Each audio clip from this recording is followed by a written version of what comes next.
ወገኖቻችን አለቁ፣ ደቀቁ፣ ታረዱ፣ ደማቸው ፈሰሰ፣ ቤተ ክርስቲያን ተሰደደች፣ ተቃጠለች። ምንም ሕግ እያዳነን አይደለም። በእውነቱ ሕግ እያዳነን እየጠበቀን ነው ብለን ለማለት እንቸገራለን። አሁን እኮ ለሚሞቱት ንጹሃን ብዙ ጊዜ ጮኸናል። ነገር ግን ጮኸታችን መልስ አላመጣም። ከቅዱስ ሲኖዶስም ከመግለጫ ከወረቀት ያለፈ ምንም ነገር አልተደረገላቸው። ይሄ የመረረ የመጨረሻ ጥሪያችን ይሆናል። ቤተክርስቲያን ተቃጠለ ብሎ መስጊድ ያቃጠለ ሰምታችኋል። ካህናት ታረዱ ብሎ ሸኪውን ያረዳል፣ ኡስታዙን ያረዳል። የለም አናረድም። አምላካችን እንዲህ አላስተማረንም። ማቃጠል ግን መደደብ ብቻ ነው የሚጠይቀው። መደደብ መደንቆር ብቻ ነው የሚጠይቀው። ፍትህ ለአርሲ ምዕመናን። ደመና ጥሩ ነው፣ ዝናብም ደስ ይላል። ደመና ሲቀር ግን በጣም ያሳዝናል። ሰላም ጤና ይስጥልኝ። እንዴት አላችሁ? እግዚአብሔር የተመሰገነ ይሁን። በወቅታዊ ጉዳይ ተመልሼ መጥቻለሁ። እንግዲህ አርሲ ያልን ነው። ሰሞኑን እንግዲህ ከትላንት ወዲያ ጀምሮ ደግሞ ቀዝቀዝ ማለት ጀምረናል። መበርታት አለብን ፍሬ እስክናፈራ ማለት ነው። እና ዛሬ የምንመለከተው እንግዲህ ለአርሲ ድምጽ እየሆኑ ያሉ አካላቶች አሉ። መረር ያለ የመጨረሻ ውሳኔ የሚልም አባቶች የሚያስቀምጡት ነገር አለ። ያንን እንመለከታለን። ዲያቆን ዮርዳኖስም የሚናገረው ነገር አለ። በተለይ ደግሞ ከዚህ ከመግለጫ ጋር ተያይዞ የሚነሱ ነገሮች አሉ። የእስልምና እምነት ተከታዩንም አንድ በመጨረሻ አስቃኛችኋለሁ። እስከ ፍጻሜ አብራችሁን ቆዩ። እንግዲህ ሁላችሁም ላይክ እና ሼር ማድረጋችሁን ለአርሲያን ወገኖቻችን እስከ ፍጻሜው እንደምንጓዝ በኮሜንት ላይ አሳውቁ። እስቲ በመጀመሪያ ለአርሲ ድምጽ የሆኑትን ላስቃኛችሁ። ማን ይፍረድ? መልስ ስጠን፣ ከአርያም ክንድህን ላክልን። እስቲ እንደው አንዴ እንንበርከክ፣ ግደልን ተንበርከክ። ውስጥ ወደ ስላሴ ሁላችንም እንንበርከክ። ሁላችን ሁለት እጃችን አንስተን እንንበርከክ። እግዚአብሔር ይፈርዳል። በቅርብ ቀን እግዚአብሔር ፍርዱን ያመጣል። ሁላችን ወደዛ እንንበርከክ። ይኸው ሁላችንም ወደ ስላሴ እንንበርከክ። ስላሴ መልሱን እንዲሰጥ እጃችን አንስተን እንንበርከክ። አጋዕዝተ ዓለም ስላሴ አባታችን መልስ ስጠን፣ ከአርያም ክንድህን ላክልን፣ ፍርድህን ላክልን። ወገኖቻችን አለቁ፣ ደቀቁ፣ ታረዱ፣ ደማቸው ፈሰሰ፣ ቤተ ክርስቲያን ተሰደደች፣ ተቃጠለች። የስደቱ ዘመን ይቁም፣ ደም መፍሰስ ይቁም። ማን ይፍረድ?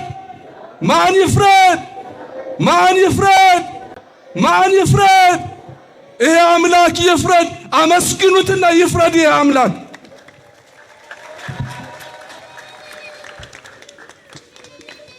በቃ አሁን ለስላሴ ነግረናል። በቃ ከሱ መልስ እንጠብቃለን።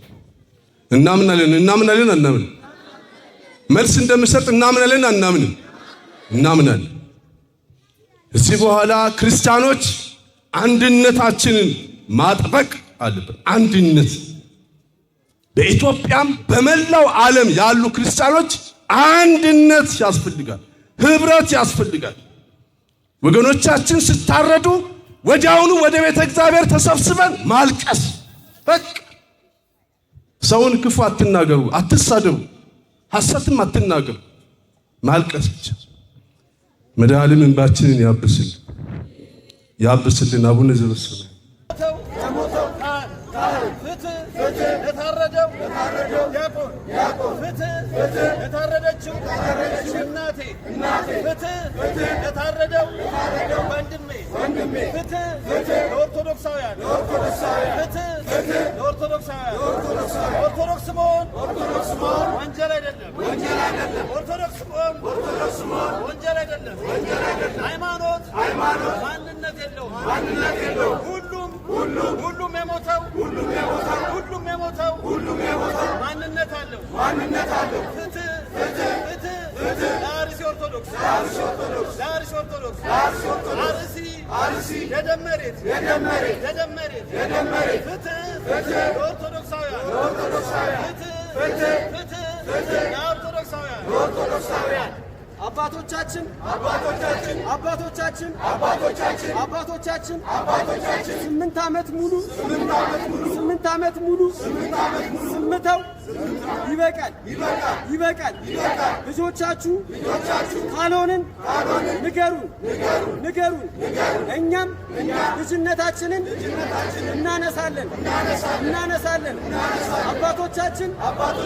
አባቶቻችን እንደ አቡነ ጴጥሮስ ሁኑ። እና አቡነ ጴጥሮስ ኦርቶዶክስ ፍትህ ለአርሲ ኦርቶዶክሳውያን፣ ፍትህ ለአርሲ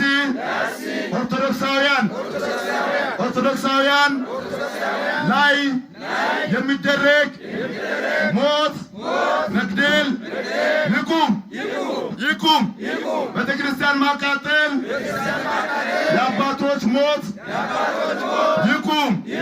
ትላንት ፊደል ቀርጻ ሀገር ያስከበረች ኦርቶዶክስ ናት። ሞት አይገባንም። እኛ ኦርቶዶክሳውያን ከጥላቻ ፍቅርን፣ ከመግደል ይቅርታን አባቶች ስላስተማሩን እንጂ ፈርተን አይደለም። ኦርቶዶክስ ሀገር ባስከበረችው፣ ኦርቶዶክስ ፊደል በቀረጸችው፣ ኦርቶዶክስ ቀን ባስቆጠረችው ስጦታ ሞት፣ መግደል፣ ቤተክርስቲያን ማቃጠል ሊሆን አይገባም። ፍትህ ለአርሲ ኦርቶዶክሳውያን፣ ፍትህ ከመንግስት፣ ፍትህ ከአባቶች፣ ፍርድ ከመድኃኔዓለም። እኛ የጎፋ ዞን ኦርቶዶክሳውያን ለአርሲ ህዝብ፣ ለአርሲ ኦርቶዶክሳውያን ድምፃችን እናሰማለን። ፍትህ ለኦርቶዶክስ፣ ፍትህ ለኦርቶዶክስ። ወስብሐት ለእግዚአብሔር። እሺ፣ እንደተመለከታችሁት ነው። በእውነት የሚበረታታ ነገር ነው። በየአብያተ ክርስቲያናቱ ይህ ነገር በደንብ መከናወን አለበት። ምንጠይቀው ፍትህ ነው።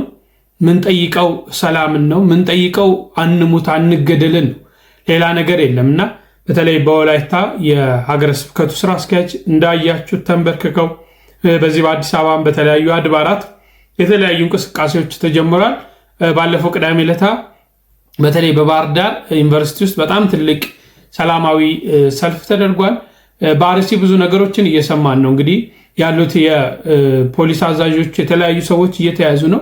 ይህ በቂ አይደለም። እስከ ፍጻሜው ድረስ ይህንን የሚያደርጉ አካላቶች እነዚህ ናቸው ተብለው ለሕግ ለፍርድ መቅረብ አለባቸው። በዛ አካባቢ የሚገኙ ኦርቶዶክሳውያን ሰላም ሊያገኙ፣ በሰላም ወደ አብያተ ክርስቲያናት እየሄዱ አምልኳቸውን ሊያመልኩ፣ በሰላም ልጆቻቸውን ሊያቆሩ፣ በሰላም ልጆቻቸውን ክርስትና ሊያስነሱ ያስፈልጋል።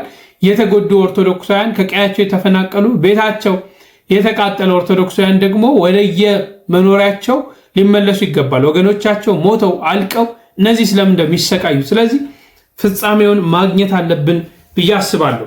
እንደው ዲያቆን ዮርዳኖስ ምን ይሁን ከዚህ በኋላ ምን እናድርግ የሚል ነገር አንስተዋል። ሰሞኑን በተፈጠረው ነገር ኢንተርኔቱ በሙሉ በአንድ ርዕስ ላይ ነው ያለ አይደለም። እማዝነው በአድራጊዎቹ አይደለም። ይህንን አጀንዳ ብለን በያዝነው በኦርቶዶክሳውያን ነው። የያዝንበት መንገድ እንደማያዋጣን እንኳን እኛ ማንም ኃላፊ አግዳሚ ያውቀዋል። አሰራሩ እንደዚህ አልነበረም። ለምን? በተደጋጋሚ አይተነዋል።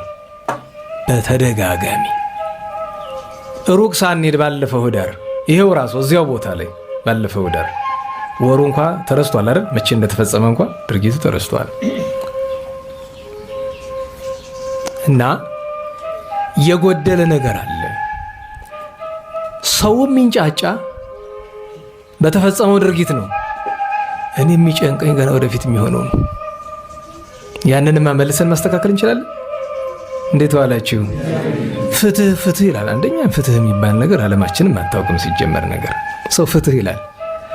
ከፍትሁ የሚቀድመው ተጨማሪ ነገር እንዳይፈጸም እንዴት እናደርግ ነው አይደለም? ደህና ዋላችሁ። የጎረቤት ውሻ ልጅህን ቢነክሰው ወይ አንተን ቢነክስህ ስለ ቁስሉ ካሳ አይደለም መጀመሪያ መነጋገር የሚገባ ድጋሚ እንዳይነክስ ሲነክስ ደግሞ ምናልባት እግርህን ነው ነክሱ የነበረ ጉሮሮ እንዳይነክስ። ለምን መጠገን አይችልም። ትሞታለህ፣ ትፈጸማለህ፣ ታልቃለህ። እና አስቡት ሰው ማለት መከራው ጭንቅ ነው፣ ለደረሰባቸው ጭንቅ ነው የሆነው ነገር። በኦርቶዶክሳውያን ወገኖቻችን የሆነው ነገር ለአይምሮ አስጨናቂ ነው። ገና ሊሆን ካለው ነገር አንጻር ግን የጠበታ ያክል አይደለም። ይሄ በግልጽ ልንገራችሁ፣ ያ ነው ጭንቀቱ። አንዳንዴ አለማወቅ ጥሩ ነው የሚሉ አባቶቻችን እውነታቸው ነው። እውቀትን የሚጨምር ሐዘንን ይጨምራል አይደለም መጽሐፍ። ለዛ ነው እስኪ አሁን ዛሬ ሌላ ርዕስ አምጥቼ እንደዚህ ነው እንደዚያ ነው ብሎ ማለት የምቀልድ ያክል ነው የሚሰማኝ። ለምን ትልቁ ጎዶሎ ይታወቃል። ምንም አይነት ስብከት ቢሰበክ ሰዎችን ለምን ለማብቃት ነው? ለንስሐ አይደለም? ለንስሐ መብቃት ምን ማለት ነው? ይሄ ነው እኔ በእውነቱ 99.9% እኔን ጨምሮ ያልገባን ነገር በሃይማኖታችን በዘመናችን እየሆነ ባለው ነገር ምክንያት ሁሉ 99.9% ያልገባን ንስሐ መግባት ምን እንደሆነ አልገባንም። እኔ በእውነቴ ነው የምነግራችሁ። እውነት ነው። ዓለም ላይ ግን ፍትህ አለን። ዓለም ላይ ፍትህ በተለይ ለኦርቶዶክሳውያን በተለይ ለክርስቲያኖች ከቀደምት ጀምረው ብታዩ ክርስቲያኖች ፍትህ ያገኛሉ? አያገኙም። ምክንያቱም ዓለም አትፈልገንም። ለምን ደግሞ አትፈልገን? እውነተኞች ስለሆነ የውሸት ዓለም ስለሆነች ማለት ነው። ስለዚህ ከዚህ በኋላ ምን አይነት አካሄዶችን ነው መሄድ ያለብን? ፍትህ ብለን ስንጠይቅ እኮ ትላንት የሞቱት ሰዎች ይነሳሉ አይደለም? ትላንት የነበሩ ሰዎች ይነሳሉ አይደለም? በጣም ከዚህ ጋር እንደው ተያይዞ ማንሳት የምፈልገው በተለይ ቅዳሜ ዕለት የአርሰናል ደጋፊዎች ተብሎ በአዲስ አበባ ስቴዲየም የተደረገ ነበረ። ፍትህ ፍትህ ለምንድን ነው የምትሉት? ይሄ እኮ ለዘመናት የተያዘ መርሃ ግብር ነው ምናምን ብለው በተለያየ ነገር ሊያሞኙን ይፈልጋሉ። አዎ ሊሆን ይችላል። ቆይቷል የአርሰናል ፕሮግራም ተብሎ በዚህ ስቴዲየም ከታሰበ። ነገር ግን አንድ ነገር ልጠይቃችሁ። ለምሳሌ ከጓደኛችሁ ጋር ወይም ከእህታችሁ ጋር ልበል ኦር ከጎረቤት ጋራ ጭፈራ ለመጨፈር ዳንስ ቤት ጭፈራ ቤት ለመሄድ ቀጠሮ ያዛችሁ። ከወራት በፊት ቀጠሮ ያዛችሁ ልበል ኦር ሩቅ ካለ ሰው ጋራ ነው ቀጠሮ የያዛችሁት። ከዛስ ቀጠሮ በያዛችሁበት ወቅት ላይ ጎረቤታችሁ የምትወዱት ክርስቲያን የሆነ ጎረቤታችሁ ከዚህ ዓለም ድካም አረፈ፣ በተፈጥሯዊ ሕግ አረፈ ልበላችሁ። እናንተ ቅዳሜ ጭፈራ ቤት ልትሄዱ አርብ ኦር ሐሙስ እኚህ ሰዓት ቢያርፉ ትሄዳላችሁ? ታደርጉታላችሁ? ዛሬ እንደ ሀገር የገጠመን ይሄ ነው። ባህላችን እንኳን እየተጠበቀ አይደለም ነው። ይዘጋጅ። በዛ የሚካኤል ኦርቶዶክሳዊ እንዴት ወገኑ ሞቶ እንዴት ወገኑ አልቆ የወገኑን ሽፋን ለመሆን እንዴት እንጓዛለን ነው እየቀረበ ያለው። ስለዚህ ምን አይነት አካሄዶችን መሄድ አለብን? ዲያቆን ዮርዳኖስ ያነሱት ሐሳብ ላይ ምን ትጨምራላችሁ? እንደው እና አባ ገብረ ኪዳን የተናገሩት ነገር አለ። ያንን ከማስቀኘቴ በፊት አንዲት እህት የምታወራው አለ፣ በተለይ ከሲኖዶሱ አባላት ጋር የመግለጫ ጋጋታ ምንም አይሰራልንም። በነገራችን ላይ መግለጫ ወጣን ብላችሁ አንድ መስመር ደብዳቤ ተሰቅሉና ከዛ በኋላ የተሰራበት ነው ምንድነው የሚባለው? እንደዚህ እያቋቋምን ነው፣ እንደዚህ አቅጣጫ ሰጥተናል፣ እንደዚህ ያላችሁ ለ5 ዓመት ሙሉ የኢትዮጵያ ኦርቶዶክስ ልጆቿን አስለቀሳችሁ። ስለዚህ መንግስትም ይሁን ቤተ ክህነቱም ይሁን ቅድሚያ ኢቭን እንደው መንግስት ከመግለጫው በፊት ፌደራል ፖሊስን ነበር ወደዛ መስመር መላክ የነበረበት። እውነት የምሬን መጣራት አለበት። ከስረ መሰረቱ ነገሩ መስተካከል አለበት። ጳጳሶች ብድግ ብላችሁ ተነስታችሁ ማንም ደፍሮ እናንተን አይቆርጣ። ብትሞቱስ ሲጀምር ብትሞቱስ እንዴ እንኳን እናንተ እድሜ ጠገብ ቀርታችሁ እኔ አሁን እኔ ለማተቤ ሙቺ ብሉኝ አልሞትም እንዴ? እኔ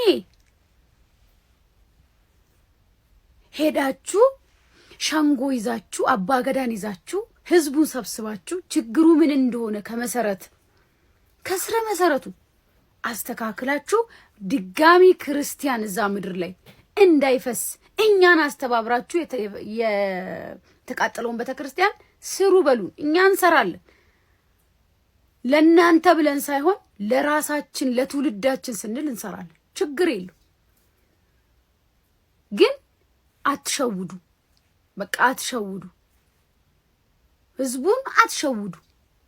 አሁን ግር ብለን ስለጨውንባችሁ አይ በቃ ህዝቡ እንደዚህ ካመፀ ነገ ብንጠራም ለነፍሳችን አይመጡም ብላችሁ ነው ፈርታችሁ እንጂ እውነት እዛ ውስጥ ለሚሞተው ህዝብ አዝናችሁ አይደለም። እናንተ ሲስተማችሁ ነው መነቃንባችሁ እኮ በቃኛ ነቃን። እናንተማ አትሸውዱ ነው። ስለዚህ እውነት አባትነታችሁ የሚረጋገጠው ውረዱ። ደፋር አባቶች አሉ እና እኛ ወደን አይደለም እናንተን የምንረግማችሁ የምንሰርባችሁ የሚገባውን ነገር ስላላደረጋችሁ ከናንተ ብዙ ስለጠበቅን 5 ዓመት እኮ ነው ያለቀስነው። 5 ዓመት ነው ያነባነው። አንዴ ጥቁር ልበሱ ስንለብስ በጥቁር በመልበስ ከስራው የተባረረ ሰው አለ እኮ። ሻሸመኔ ላይ እኮ አንገቱ የተቀላ ሰው አለ። በጢት የተቆላ የተጠበሰ ሰው አለ። ስለዚህ ከስረ መሰረቱ ለምንድነው ክርስቲያኖቹ እንደዚህ የሆኑት? በገዛ ሀገራቸው በገነቡት ሀገር ላይ ለምን ባለማተብ ኃጢያተኛ ተባለ? ለምንድነው ማንም እየወጣ ክርስቲያኖች ላይ ገጀራ የሚያነሳው? በነገራችን ላይ አሸባሪ ተብሎ ስም ይወጣላቸው ሰዎች እኔ እንደዚህ ያደርጋሉ ብዬ አላምንም። ቢኮዝ እነሱ ራሱ የህዝብ ልጅ ናቸው። እንዴት ነው ከህዝብ ወጥቶ ህዝብን እንደዚህ የሚያሰቃዩት? ብቻ ግን ስረ መሰረቱን አስተካክሉ። ከናንተ የሚጠበቀው እሱ ያደመጣችኋት ነው። የመግለጫ ጋጋታ ምንም አይሰራም ነው። ምንም ፈጥሮም አያውቅም። 8 ዓመት 7-6 ዓመት ሆነ። የመግለጫ ጋጋታ ነገም ይፈጥራል ብዬ አላስብም። መሬት ላይ የወረደ ስራ ካልተሰራ ሁሌ በተፈጠረው ነገር አዝነናል፣ በጥብቅ አውግዘናል፣ እንደዚህ ያርገናል። የሚፈጥረው ነገር የለም። ከቻል እንሂድ ወደ አርሲ። እኔ ምለው ወደ አርሲ እንጓዝ። ጉዞ ይዘጋጅ። መንፈሳዊ ጉዞ ማህበራት እውቅና ያላችሁ የጉዞ ማህበራት ጉዞ አዘጋጁ። ሄደን ዘምረን፣ ሄደን አብረን ተምረን፣ ሄደን አስቀድሰን እንምጣ አለንላችሁ እንበላቸው። ጉዞ ይዘጋጅልን። እንዴ ግሸን ታዘጋጃላችሁ፣ አክሱም፣ ደብረ ሊባኖስ የተለያየ ቦታ ጉዞ ይዘጋጅ። በየሳምንቱ ለምሳሌ ኮኬለሽ የተለያየ ቦታ ጉዞ ይዘጋጃል። ለምንድን ነው አርሲስ ጉዞ ማይዘጋጀው? ቻሌንጅ መጀመር ሰላማዊ በሆነ መንገድ፣ ፍቅር በሆነ መንገድ፣ ፖለቲካ ባልሆነ መንገድ መንግስትንም እናግዘው። እስቲ እንርዳ። እንዲህ አይነት ስራዎች ቢሰሩ ባይልኝ። በጣም በሚገርም ሁኔታ ገዳዮቻችንን የሚያበረታቱ ሰዎች አሉ፣ ሊያሸማቅቁ የሚሞክሉት ማለት ነው። ዛሬ ፍትህ ስንል እናንተ የተነሳችሁት ወንድማማቾች መካከል ጸብ ለመዝራት ለመርጨት ነው የሚሉ አካላቶች አሉ። ያን አስቀኛቸዋለሁ። ከዛ በፊት ግን 1-2 አባቶችን እንመልከት። አባ ገብረ ኪዳንና አባ ሕርያቆስ የሚባሉ ማለት ነው። መረር ያለ የመጨረሻ ውሳኔ አባ ሕርያቆስ ይናገራሉ። አባ ገብረ ኪዳን ደግሞ ህግ አያድነንም ይላሉ። ይሄንን ቪዲዮ የምትመለከቱ ኦርቶዶክሳውያን ከሆናችሁ በተለይም ሰብአዊነት የሚሰማችሁ ኢትዮጵያውያንና ኤርትራውያን ለብዙዎች አድርሱልኝ። በተደጋጋሚ በአርሲ በምስራቅ አርሲ ሀገረ ስብከት ክርስቲያኖች በግፍ ይታረዳሉ።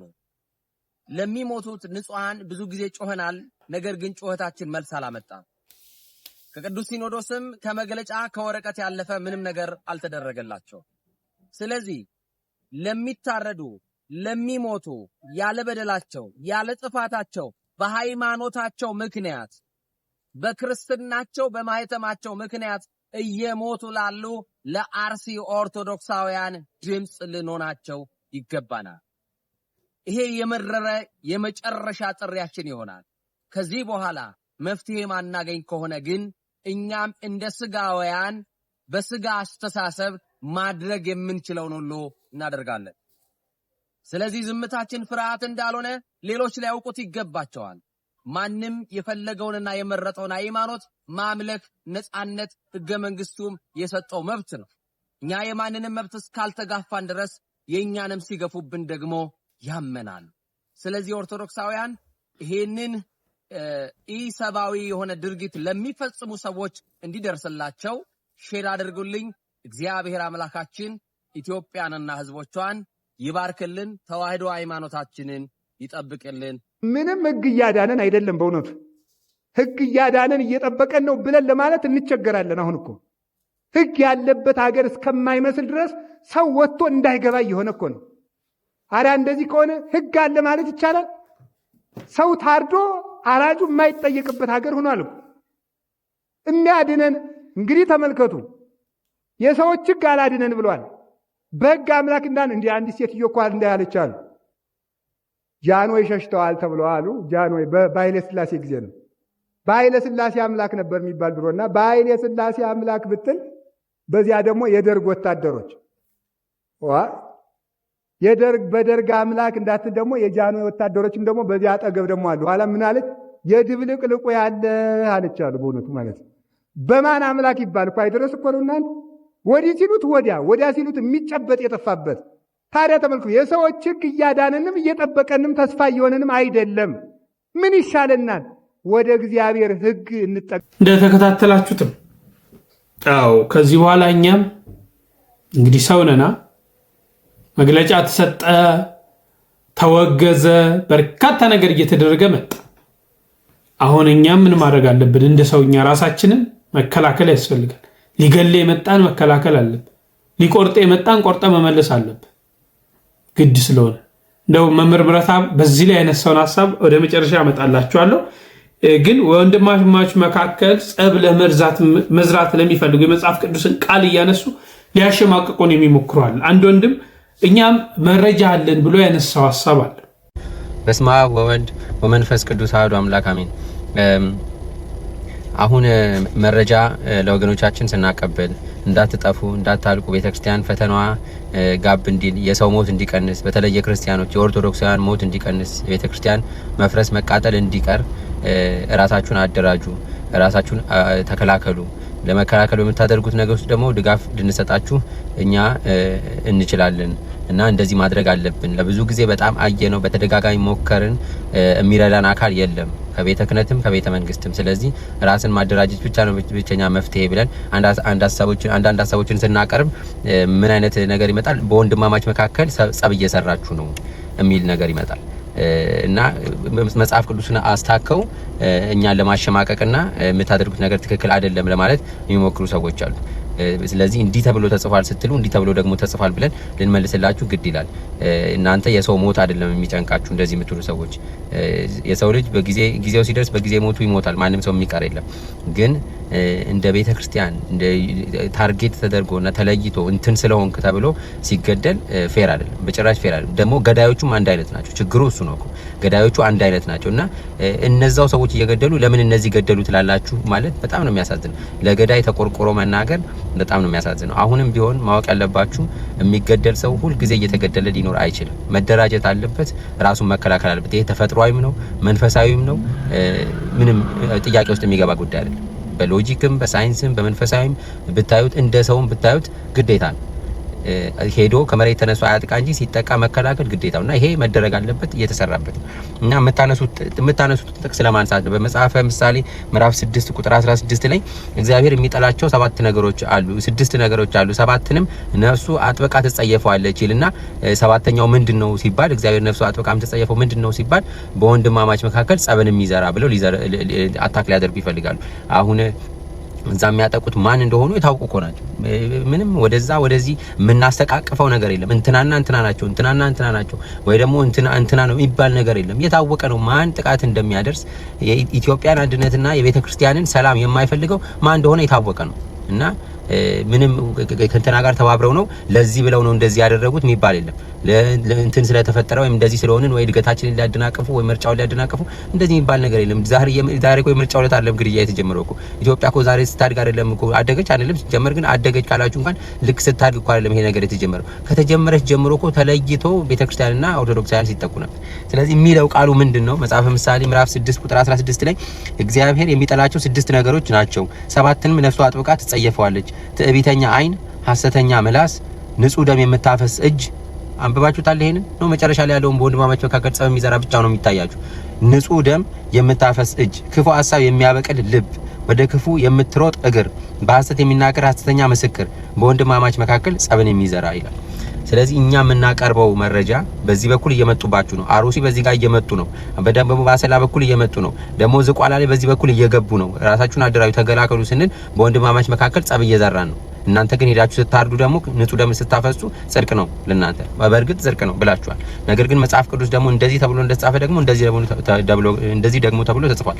በመጽሐፈ ነገሥት ካልዕ ምዕራፍ 6 ቁጥር 8 ላይ የኤልሳን ታሪክ እናገኛለን። ኤልሳና የሶሪያው ንጉስ እስራኤልን ሊወጋ እያሰበ ጦሩን ነገ ጧት በዚህ ጋር እንሄዳለን ይላቸዋል። አሁን በሀገራችን ለመጥቀስ ነገ ወደ አሩሲ እንሄዳለን ብሎ ሲላቸው ኤልሳ ቤቱ ቁጭ ብሎ የሚመከረውን ሐሳብ በመንፈስ ቅዱስ ስለሚያውቅ ለእስራኤሉ ንጉስ ይነግሯል። በአሩሲ በኩል እየመጡ ነው፣ ስለዚህ በዚህ በኩል ሂድ አንተ ብሎ ይሏል። ወደዛ ይሄዳል። ደግሞ በዝቋላ በኩል እየመጡ ነው ይሏል። ከዝቋላ ይሸሽና በሌላ በኩል ደግሞ ይጠብቃቸዋል። ከዛ የሶሪያ ንጉስ ግራ ገባው። በመካከላችን ሰላይ አለ ወይ? ለእስራኤል የሚሰልል አለ ወይ? ምንድነው ብሎ ሲጠይቅ ይነግሩታል። እንተ እኮ እዚህ ቤተ መንግስት ውስጥ ቁጭ ብለህ የምታስበውን ሐሳብ እዛ ሆኖ የሚሰማ አለ፣ ከቤቱ ሳይወጣ ቁጭ ብሎ የሚሰማ አለ ብለው ይነግሩታል። ከዛ እሱን ማጥፋት አለብኝ ብሎ ሰራዊት ሲልክ ምንድነው የሆነው? ገያዝ በነጋታው እንግዲህ ያኛው የሶሪያ ሰራዊት ወደ ኤልሳ ሰራዊት ላከ። ብዙ ሰራዊቶች ጦር ተሸክመው መጡ፣ ለአንድ ነብይ ማለት ነው። እና የእግዚአብሔር ሰው ስትሆን እግዚአብሔር ካንተ ጋር ሲሆን ምን እንደሚያጋጥምህ ምን እንደምታገኝም እንድታውቀው ነው በዛው ማለት ነው። እግዚአብሔርን ስንይዝ እኛ ክርስቲያኖች መዋጋት እንደማይጠበቅብን ማወቅ አለባችሁ። የሚዋጋን እግዚአብሔር ተዋጊ ነው፣ ስሙም እግዚአብሔር ነው የሚለው።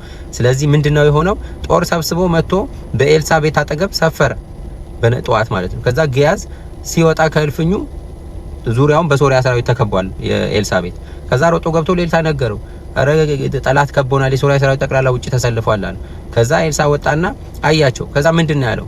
አትፍራ አንተ ብላቴና አትፍራ፣ እነርሱ ጋር ካሉት እኛ ጋር ያሉት ይበልጣሉ አለው። እንዴት እንደዚህ ትለኛለህ? ይሄው እዚህ ማየው ጦር አለ፣ እኛ ጋር ያለው እኔ እናንተ ነን አለ።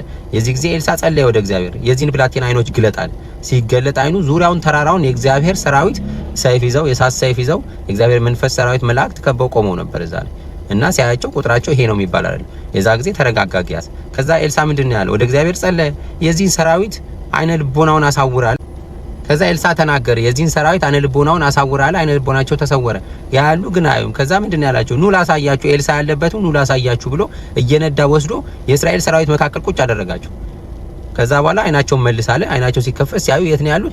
በጠላት ተከበው ቁጭ ብሏል። ራሳቸውን ገዳለን ብለው መጥተው የሚገደሉበት መንጋጋ ውስጥ ቁጭ ብሏል።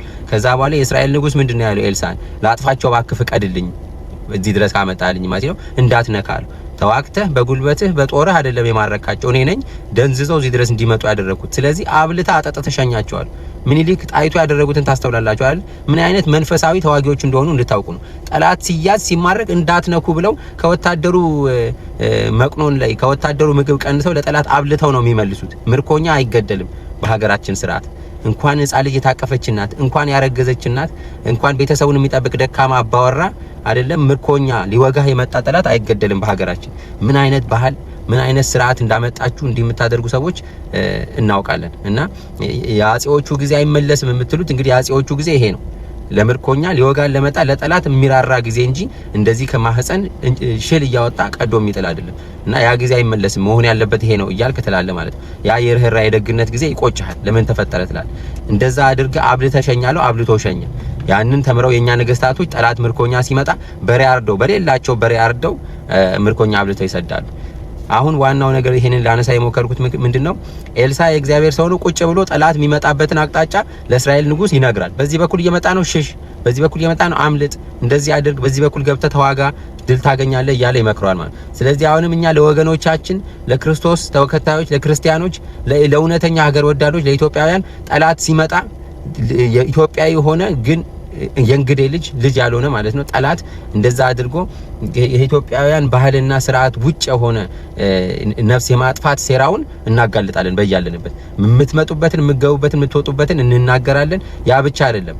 የኢትዮጵያ ወዳጆችና ኦርቶዶክሳውያን አንድነትን ሰላምን የሚፈልጉ ሰዎች ደግሞ እንዲደራጁ ድጋፍ እናደርጋለን። ተደራጅታችሁ እንዲህ ያለ ከባህል ከስርዓት ከሃይማኖት ከኢትዮጵያዊነት ውጭ ስራ የሚሰራውን ወገን ተከላከሉት፣ ድራሹን አጥፉት ብለን የሚገባውን ነገር ሁሉ እናደርጋለንና መጽሐፍ ቅዱሳዊ ነው፣ መንፈሳዊ ነው እና እኛው ቤት ያለ ጉድ እንዲያልክ እየሰበክ ትውልድ አታደንዝዝ።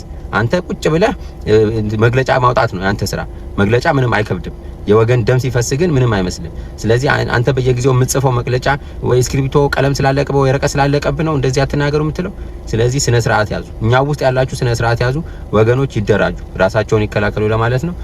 ለተከታተላችሁት ነው። በጣም ጥሩ ሀሳቦችን አንስተዋል። እግዚአብሔር ይስጥልን። ብዙዎች እንግዲህ በቻሉት አቅም በሚዲያው እየወጡ እንዲህ አይነት ነገሮችን መናገር የሚነሳ የተለያዩ አሉባልታ የተለያዩ አሉታዊ ነገሮች ሲነሱ እንዲህ የሚመልሱ አካላቶችም ጥሩ ነው፣ ድርሻቸውን እየተወጡ ነው። እንደቀላል እንዳታዩት እሺ።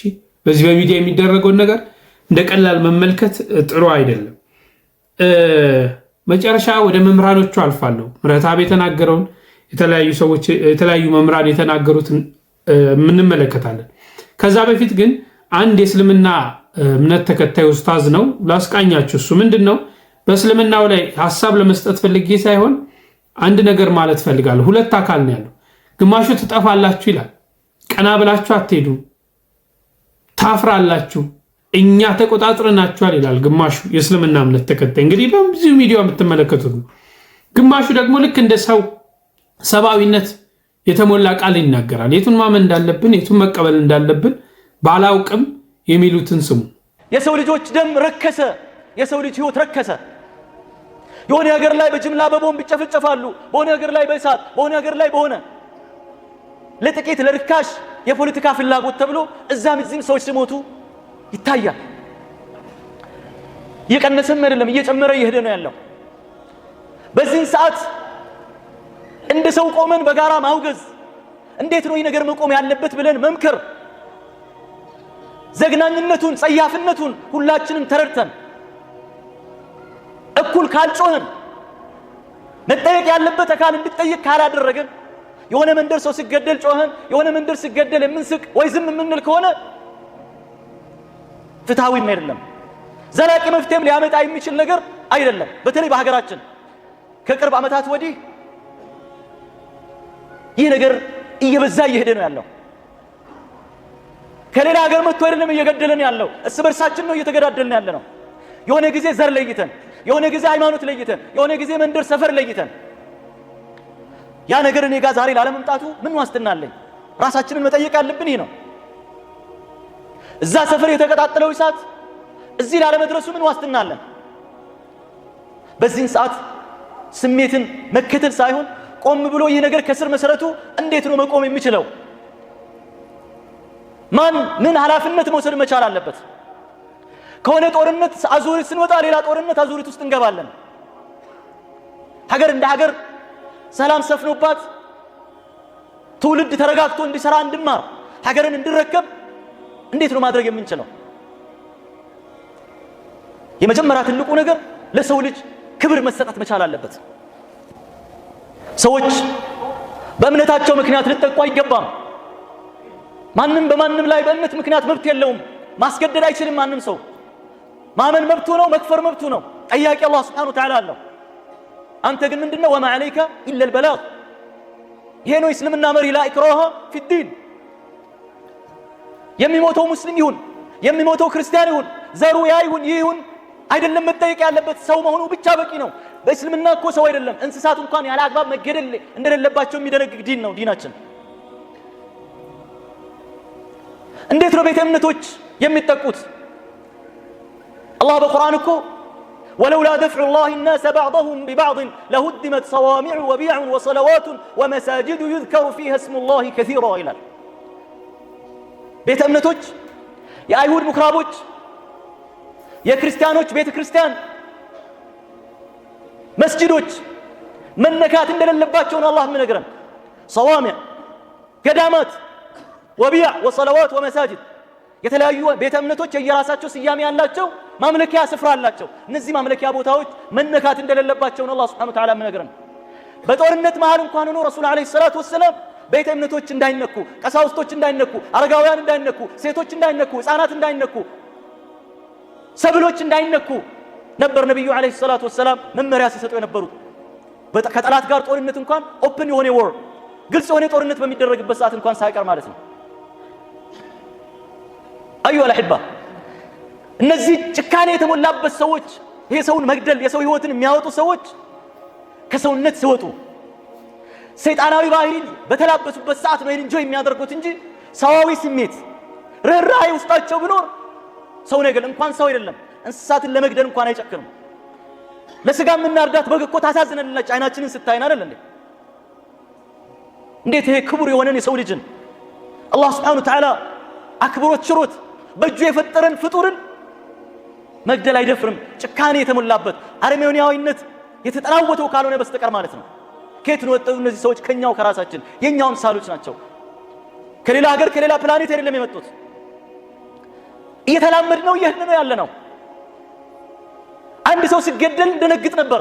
ዛሬ ግን ቁጥርን መጠየቅ ጀመር።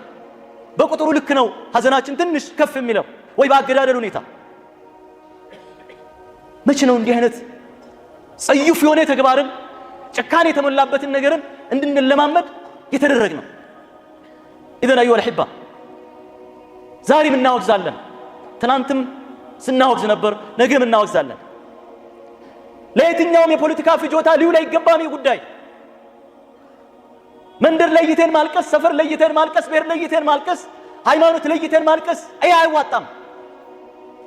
ወደ አክላችን ተመልሰን ወደ ልቦናችን ተመልሰን ሰው በመሆናቸው ሁሉንም በእኩል አይን አይተን በእኩል ህሊና አስበናቸው ይህንን ተግባር ፍጻሜዎችን መያዝ አለብን፣ ማስቆም አለብን። የታለ የህግ በላይነት ብለን መጠየቅ መቻል አለብን። ለምንድን ነው በእነዚህ ሁሉ ዓመታት እንዲህ አይነት ድርጊት ፈጻሚዎች ለህግ ቀርቦ ያላየን ተጠያቂ ተደርጎ ያልሰማን? እስላም እኮ ሐድ ሲያደርግ የገዳይን ሐድ፣ የሰራቅን ሐድ፣ የወንጀል የሚሰራን ሐድ ቅጣትን ሲበይን ዴትረንስ ሪዛልት ውጤት ስላለው ነው። ቀድሞ የመከልከል የማቀብ ሌላውን የማስተማር ውጤት ስለሚያመጣ ነው። እንደተከታተላችሁት ነው። በዚህ ላይ እናንተ ናችሁ ሐሳብ የምትሰጡት። እኔ ምንም ምለው ነገር የለም፣ ግራ እየገባኝ ስለሆነ ማለት ነው። እንዲህ አይነት ጥሩ ነው። ሰውኛ ሆኖ በዚህ ደረጃ ማሰብ፣ በዚህ ደረጃ በቤተ እምነት ውስጥ ሆኖ ማስተማር መልካም ነው። ግን እነዚህ ትሞታለህ፣ ትፈለጣለህ፣ ቁረጠው፣ ረደው እያለ የሚለውን አታወግዟቸው። ይሄ እኛን አይወክለንም አትሉ? እናንተ መልካም ነገር ትናገራላችሁ። በዚሁ በእስልምና ስም ደግሞ እንግዲህ እስላሞች ይሁኑ አይሁኑ አይታወቅም፣ እስላም ነን ይላሉ። የሚናገሩት ነገር አለ። ያንን ለምን አታወግዙ? የእናንተ ካልሆነ ተመሳሳይ እንዲህ አይነት ነገር ውስጣችሁ ካለ ማለት ማውገዝ አለባችሁ ብዬ አስባለሁ። መምህራኖቻችን እንስማ። ቤተክርስቲያን ተቃጠለ ብሎ መስጊድ ያቃጠለ ሰምታችኋል? ካህናት ታረዱ ብሎ ሸኪውን ያረዳለ፣ ኡስታዙን ያረዳለ? የለም፣ አናረድም። አምላካችን እንዲህ አላስተማረንም። ማቃጠል ግን መደደብ ብቻ ነው የሚጠይቀው። መደደብ መደንቆር ብቻ ነው የሚጠይቀው። የሆነ ነገር ከደረሰ በኋላ መግለጫ ጋጋታ፣ አዝነናል በሆነ ነገር ማዘን አይደለም። ያቃጠለውን ለፍርድ አቅርበው፣ ያቃጠለውን ይሄ ነው ብለህ በቴሌቪዥን አሳየን። 20 ዓመት 30 ዓመት ተቀጣ። የኦርቶዶክስን ቤት ያቃጠለ፣ ብራና መጽሐፍት ያቃጠለ፣ ካህን ያረደ ፍርድ ተቀበለ ብለህ ንገረን። ያቃጠለው ክፍል ተይዞ እንዳቃጠልካት ይህችን ቤተክርስቲያን ሰርተህ አስረክብ ተብሎ መፈረድ አለበት። መናገር እንፈራለን። ቅጥሯን፣ ቤተክርስቲያኗን፣ ገዳማቷን፣ ታሪኳን መጠበቅ እንፈራለን። ሊያሳስር ይችላል፣ ሊያስደበድብ ይችላል፣ ሊያስገልል ይችላል፣ ሊያስገድል ይችላል። ግን ወደ ኋላ የለም። እዚህ ሀገር ላይ የሃይማኖት ጦርነት ያልተነሳው ስላልተወጋን አይደለም፣ እየተወጋን ኦርቶዶክሶች ስለታገስን ብቻ ነው። ክብር ለእግዚአብሔር ይሁን። የሽማግሌው ፊት አልታፈረምና ዋ ኢትዮጵያ! ኧረ ኢትዮጵያ ምነው ጣርሽ በዛ! ኧረ ምነው ኢትዮጵያ መከራሽ በዛ! ኧረ መከራሽ በዛ! ኧረ በቃ በለን መድኃኔዓለም። ወይኛ ከሆንን መከራ ያለብን እኛን ውሰደን መድኃኔዓለም። ኧረ በእኛ የተነሳ ሕፃናት አይቃጠሉ መድኃኔዓለም። በቃ በለን ወይኛን ሰብስብና ውሰደን። አልቻልንም አባባ አልቻልንም። እናታችን ድንግል ማርያም አልቻልንም። እባክሽን አግዥን። እባክሽን ሀገርሽን አትተያት እማማ። ጨከንሽባት። ምነው በሀገርሽ ጨከንሽባት? አስራት በተቀበልሻት ሀገር ምነው እነዛ የወረዱት እንባዎችሽ የት ሄዱ ድንግል ማርያም? እነዛ የወረዱት እንባዎችሽ በስደት በልጅሽ ገላ ላይ የወረዱት እንባዎች ምነው እናቴ? ምነው በኢትዮጵያ ጨከንሽባት? ኧረ በቃችሁ በይን ድንግል ማርያም። ኧረ በስደትሽ ይዘንሻል። ኧረ በተሰደሽው ስደትሽ ይዘንሻል። ኧረ በአንድ ልጅሽ ይዘንሻል ድንግል ማርያም ሆይ እባክሽ ራሪ፣ እባክሽ አልቅሺ፣ እባክሽ አማልጂ። ኧረ ኢትዮጵያን ነፃ አውጪን። ኧረ ከከበበን ጭራቅ አውጪን። ጭራቅ ከበባት እኮ ኢትዮጵያን። ሰውን በላው። ሁሉም ጭራቅ ሆነ። ሁሉ ጭራቅ ሆነ። ዋ ኢትዮጵያ፣ ዋ ኢትዮጵያ ለጠላቶቻችን መዘባበቻ ሆነች። ለጠላቶቻችን የእጅ መቀሰሪያ ሆነች። እናንተ የገዛ ወገናችሁን አርዳችሁ የምትበሉ እናንተ ሰው ናችሁ ወይ እየተባሉ ወገኖቼ፣ ከዚህ በኋላ ኑሯችን ከማጋ ነው? ማን ነው ጎረቤታችን? ከዚህ በኋላ እኮ ሰው ሀገር እኮ ብንሄድ የሚቀበለን የለም። አውሬዎች መጡ ተብለን ነው የምንሸሸው። አራጆች መጡ ነው የምንባለው። እነዚህ ሰው የሚበሉ እኮ ነው የምንባለው። ክብራችን እኮ ተወደቀ፣ ክብራችን ተነጠቀ፣ ተዋረድን እኮ ወገኖች። አረ እግዚአብሔር ማስተዋል ይስጥ። አረ ክብራችን ይመልስልን። እግዚአብሔር ውስጣችን ሁላችን ይባርከን ወገኖች። ስለነዚያ በአርሲ ስለሚገደሉ፣ በአርሲ ስለሚጨነቁ፣ በአርሲ ስለሚሞቱ ክርስቲያኖች እናንተ ተንበርከኩ። ማን እንዲመጣ ማን እንዲያይልህ ከማን ዘንድ መልሳለህ? እግዚአብሔር እንዲያይጸልዩ ዝም ብላችሁ እንዳትተኙ። በዚህ ሌሊት እናንተ ተኝታችሁ በሰላም ስትነቁ፣ ለቅዳሴ ስትመጡ፣ ለአምልኮ ስትመጡ፣ ስጋ ወደሙን ለመቀበል ስትመጡ፣ ሌሎች በጫካ ያደሩ አሉ፣ ዱር ያደሩ አሉ፣ ከጅብ ጋር ያደሩ አሉ፣ በሜዳ ያደሩ አሉ፣ የሚያስቀድሱበት መቅደስ የተቃጠለባቸው አሉ፣ በስደት ያሉ አሉ፣ አስከሬን የጠፋባቸው አሉ፣ ሬሳ የሚፈልጉ አሉ፣ በሐዘን የተዋጡ አሉ፣ ቤተሰብ ሙሉ የሞተባቸው አሉ፣ በብዙ መከራ ውስጥ ያሉ ክርስቲያኖች አሉ። እነሱን በጸሎት አስቧቸው። ኦርቶዶክስ ነኝ ማለት እንደ ነውር፣ እንደ ወንጀል፣ ኦርቶዶክሳዊ ሆኖ መመላለስ እንደ ነውር፣ እንደ በደል እስከ መቼ? ይቺ ቤተ ክርስቲያን እኮ ለዚህ ሀገር ባለውለታ ናት። ብራና ዳምጣ ቀለም በጥብጣ ፊደል ያስተማረች፣ ፊደል ቀርጻ የሰጠች፣ ሀገረ መንግስት የገነባች በብዙ ዋጋ አላት። በብዙ ለዚህ ሀገር ባለውለታ ናት ቤተ ክርስቲያን። ዛሬ ግን ቀን ዘመመባት። በእውነት ቃልችን ያሰማልን። ሰፋ ያሉ ነገሮችን ያስተምራሉ በየጊዜው። መልካም ነው። ባገኙት እንግዲህ የመምህራኑ መድረክ አውደ ምሕረት ነው። በተገኘው መልኩ ያስተምራሉና እግዚአብሔር አምላክ ይጠብቅልን። ሰላም፣ ፍቅር፣ ጤና ያምጣልን። በሌላ ጊዜ እንገናኛለን። ቸር ቆዩልኝ።